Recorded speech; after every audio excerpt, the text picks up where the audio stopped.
الوفد والمرافق له، السلام عليكم ورحمه الله وبركاته. تعاونية فلاحية متعددة النشاطات تشمل سلسلة عين بوتوجه، تاريخ الإنشاء 2012.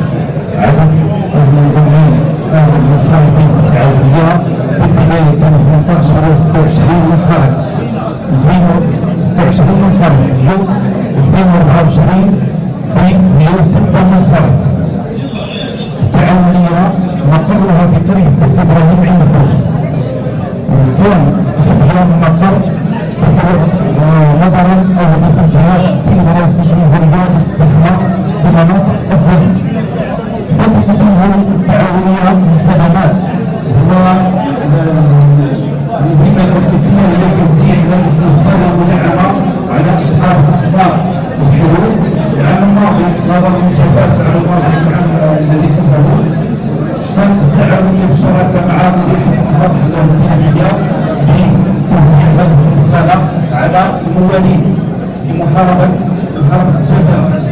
ثانيا، بعدما توسع نشاط التعاونيه في مجال توزيع هذه المساله، انتقلت التعاونيه الى مجال اخر وهو مجال تصنيع الزيوت، حيث تملك التعاونيه الفلاحيه فيها 300 شجره لاكثر من 10 سنوات، ثم اضافه 350 شجره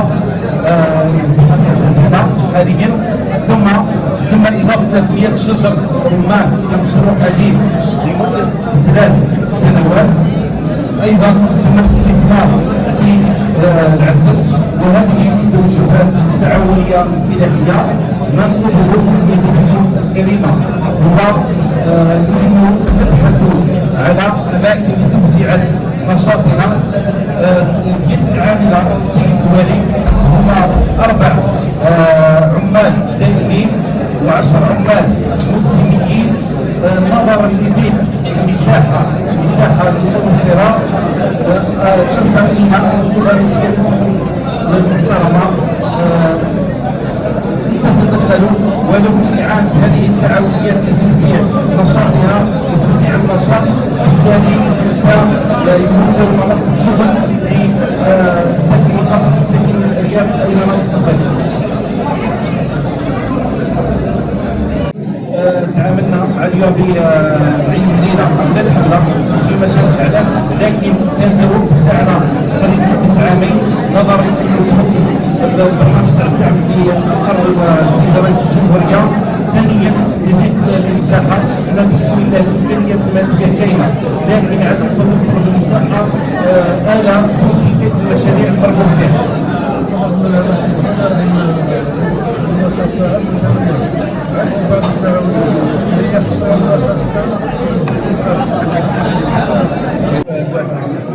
وهذا الزيت بعد ما وضعنا هذه المحاليل في منطقه ولايه اليسار حصلت على نسبه حموضه 0.28 واعتبروا نوعيه تنوعيه ممتازه.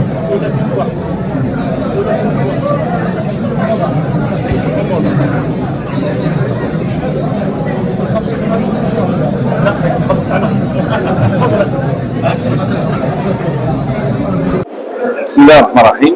التعاونية الفلاحية متعددة النشاطات جبل سنسة عين بوش.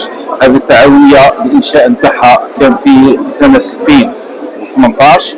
التعاونية انطلقت ب 26 منخرط، اليوم راهي في 106 منخرط. الانطلاقة الأولى كان النشاط الأساسي هو تقديم دعم في مادة المفخلة للفلاحين المنخرطين في شعبة الحليب. كان العدد نتاعهم كما قلنا كان 26، اليوم راهو 106 منخرط في التعاونيه. ثم مع مرور الوقت تطور النشاط تاع التعاونيه، تطور الى انتاج زيت الزيتون، ثم الى ماده العسل، ومؤخرا انتقلنا الى الانتاج الفلاحي ماده الرمان، وهذا هو الانتاج الحديث مؤخرا اول دفعه تاع رمان. احنا نسعاو الافاق المستقبليه انه نسعاو انه تطور التعاونيه اذا لقينا ان شاء الله دعم من الدوله الجزائريه فيما يخص تخصيص مساحات لتطوير النشاط. ثانيا احنا نسعاو من اجل ادماج اكبر عدد من اليد العامله، خاصه برنامج رئيس الجمهوريه يتضمن هو ادماج مناطق الظل، وهذه هي السياسه التعاونيه.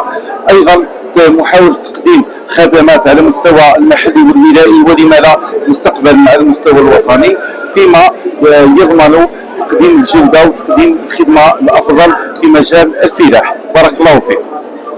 المنتوج هو منتوج زيت زيتون مسمى يما حدا، هو من بين المنتوجات الحديثه اللي قدمتها التعاونيه واللي انطلقنا فيه العام الماضي.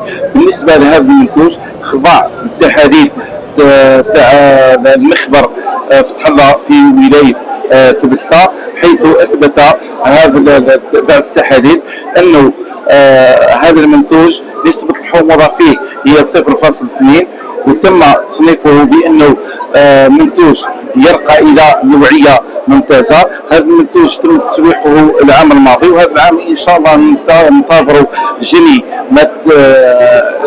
الزيتون وتقديم الافضل ان شاء الله.